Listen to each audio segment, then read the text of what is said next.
Good morning. It is a Friday morning and I'm going up the river with Gwen today for a walk and a good think about things.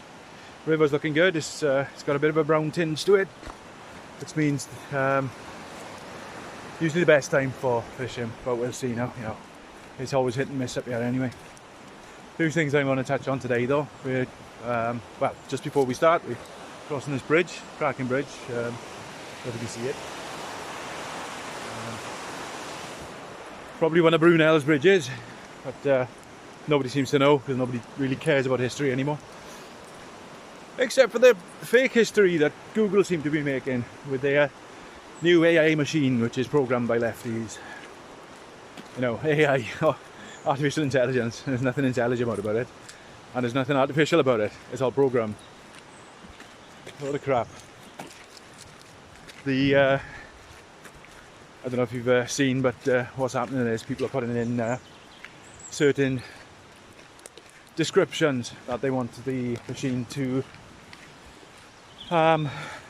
depict them with with the AI images. And what's happening is the machine, the programmed machine, which is not AI because there's no such thing as AI, the programmed machine is only throwing out certain demographics. It's almost like this demographic doesn't exist anymore, but they're trying to make it not exist anymore because they want you to feel that you're in the minority. Now, another thing I need to touch on with AI art packages, as they call them, which they're not, is basically what the AI is doing is scouring the internet, all the images in Google, and making pictures out of those images. So basically you're just plagiarizing everything. So anybody who puts something in the AI art and packages and then signs it as their own work, you're a moron. You're a talentless moron. Something that needs to be obviously addressed as well, again, I've addressed this in previous videos, is the Welsh housing crisis and how certain, again, people seem to be coming in on rafts and being given everything. Now, years ago, I actually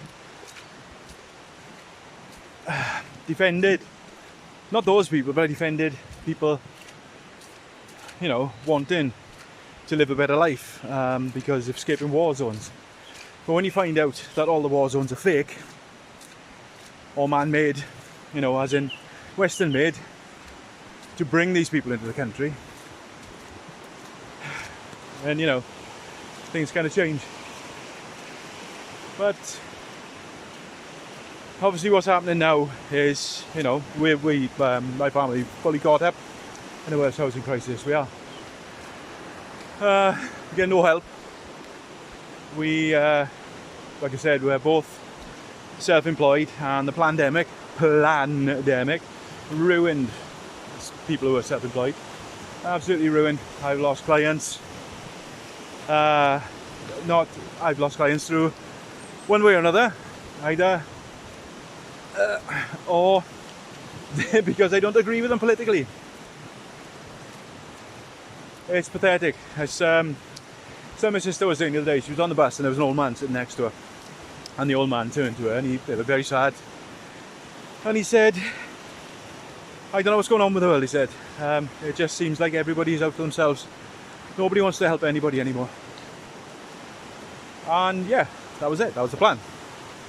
And what they're doing now is moving certain demographics into areas who pretending to come from war zones, but what they really are UN soldiers. And people are scared, understandably. People try and change the subject when you talk to them about it. They know what's going on, deep down they know what's going on, but they just can't fathom it, they can't comprehend it. But in the art of war, It's always happened this way. They use other countries against each other. People who have no affiliation with your country, no affiliation with your religion, who don't care about you because of your skin colour or your religion.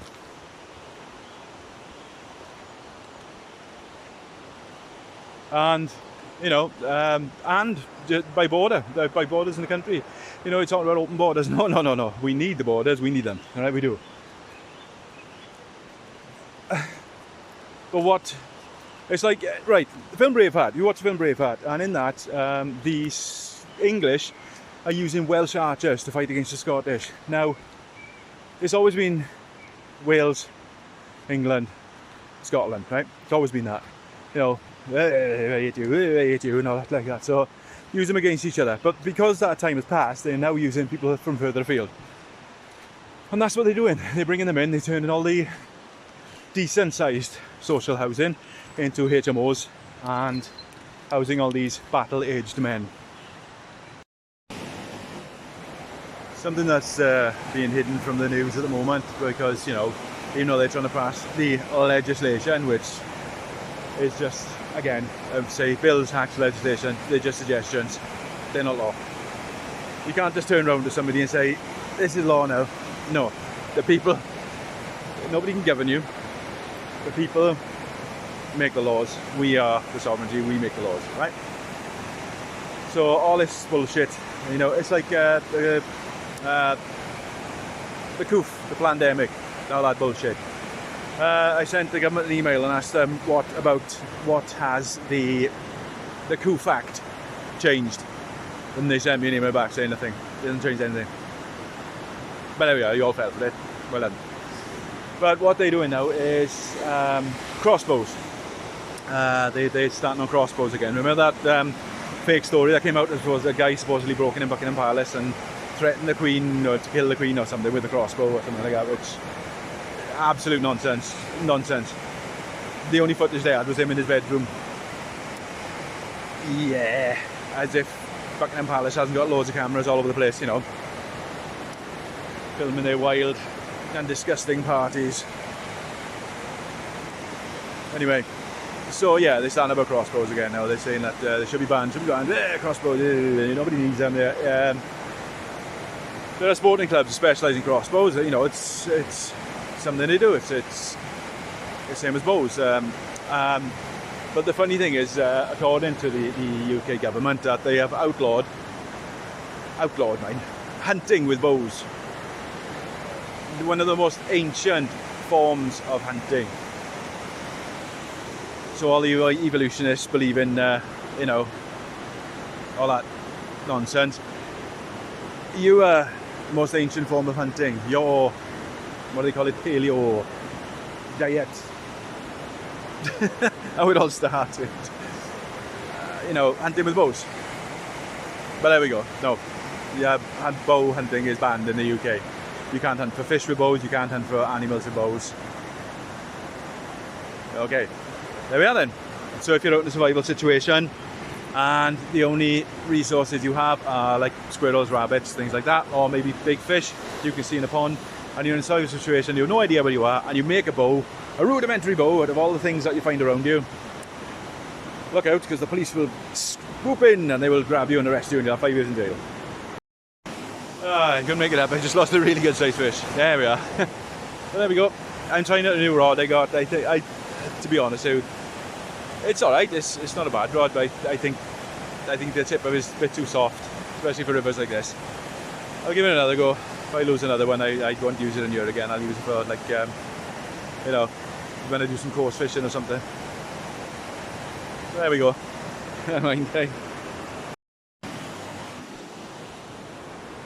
I watched, somebody suggested that I watch Bohemian Rhapsody, Bohemian Grove, where the elite sell their souls.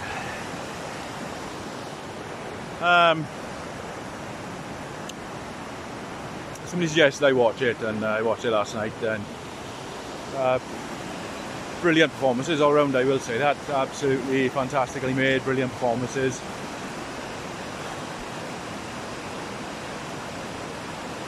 It's just a shame that you know, the subject matter then, that Freddie Mercury, an absolute unbelievably talented man. He was what a phenomenal singer. And I will say, Brian May, brilliant guitarist. You know, well, they were all absolutely phenomenal what they did. They were brilliant musicians, all of them were. But Freddie Mercury, you know, obviously he was the one who stood out from the rest of them. It's just a shame he was a sodomite. So with all these dog supposed dog bannings, and you know, and the thing with the crossbows, and they're making it increasingly more difficult for honest UK people to get firearms. So people are turning to, you know, sticks and stones. That's what's going to happen in the end, isn't it?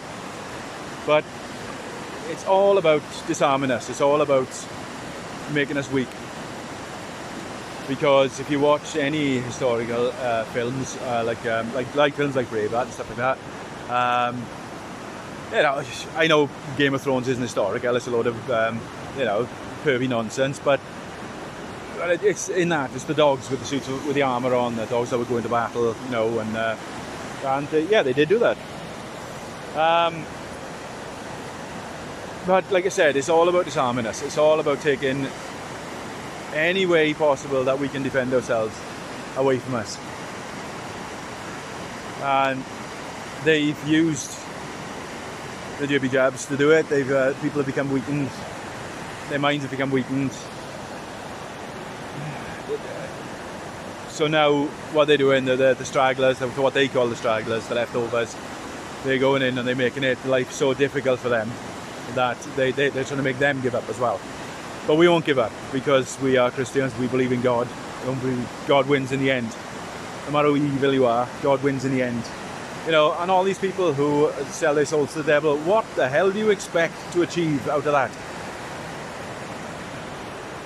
Do you think that this demon is going to reward you? No. He hates humans. He absolutely hates them.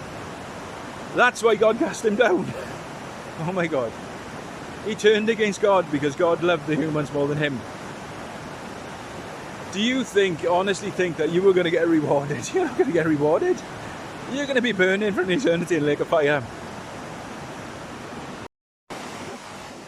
Not about the Tower of Babel, you know, when the Tower of Babel was built, and God, because they wanted to build the Tower of Heaven. If you don't know the story, you won't read the Bible. You know, it's a guide on life. But when the Tower of Babel was built, God knocked it down. Changed everybody's language so they couldn't understand each other, and that's why you got the different languages in the world. And obviously scattered everybody to the four winds, sort of thing. Well, you're on about, you know, people, they build in if the Tower of Babel's built again, it's already built, they've been built, they're all over the place. The cities, they're all Sodom, Gomorrah, they're all that, all of them. They all have towers in them, towers trying to reach the heavens. We'll build it higher, we'll build it stronger.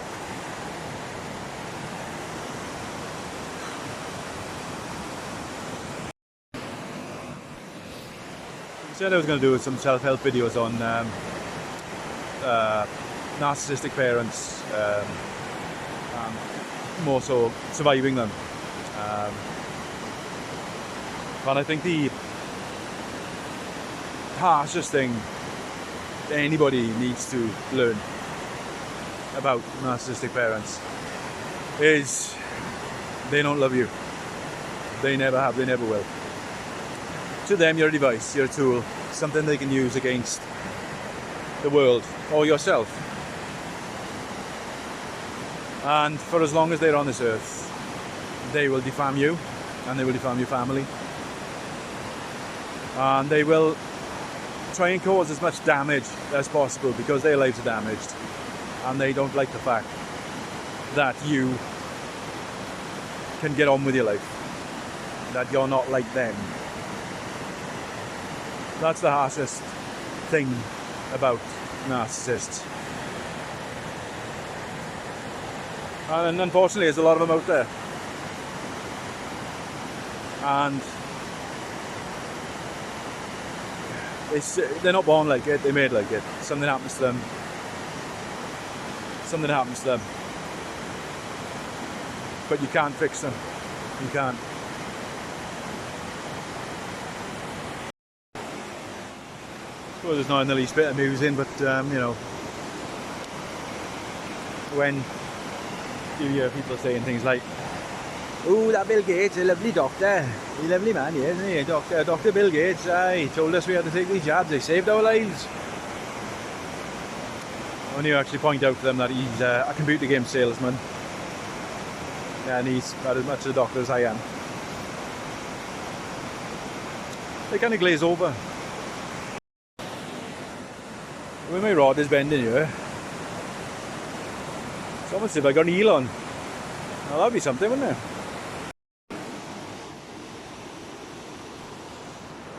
I suppose we need some sort of explanation, like a personal explanation of what's happening in the world today.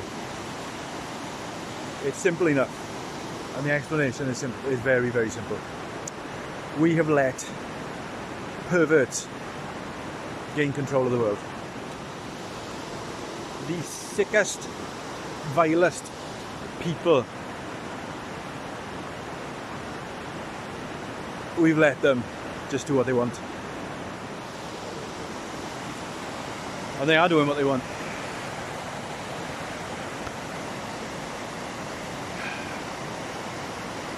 Time to take the world back now, isn't it? The river's nice and rough today.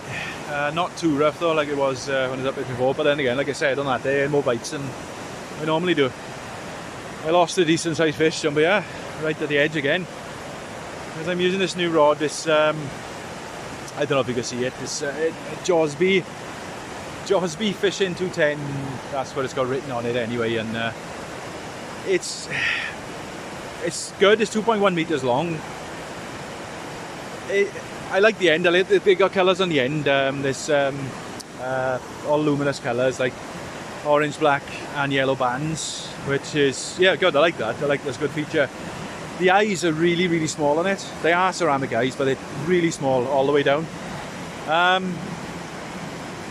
it's alright, but it's a very, very soft rod. Very soft, probably be more suited for carp fishing or, you know, maybe something like that. But yeah, I said it's alright. It's a rod. It works. Like I said, well, but maybe too soft for this type of fishing because, like I said, the when I was pulling the fish into the bank, yeah, God, the rod was bouncing all over the place, and it was hard to keep it tight. But it dropped off of the bank. But like I said, it was a decent sized fish, so it managed to pull it, you know, to get to the bank without it. At least the strength test is there, you know, it's also good. But yeah, not a bad rod. Josby Fishing 210. I paid about, God, only about £12. It's telescopic. It's fine, it'll do. It's a nice rod. There's the end of the rod there, like. Now, see it pulling like that now. Now that's the river pulling that. I always glance over at the float, obviously. Let's see if the float is going under. But that's the river pulling it, that is. But it's like I said, it's a very soft rod. But no, you know, it's fun. It's a fun rod. Something my son to use maybe. I prefer like a stiffer rod, like something a bit more behind it. But there we go. No, not bad.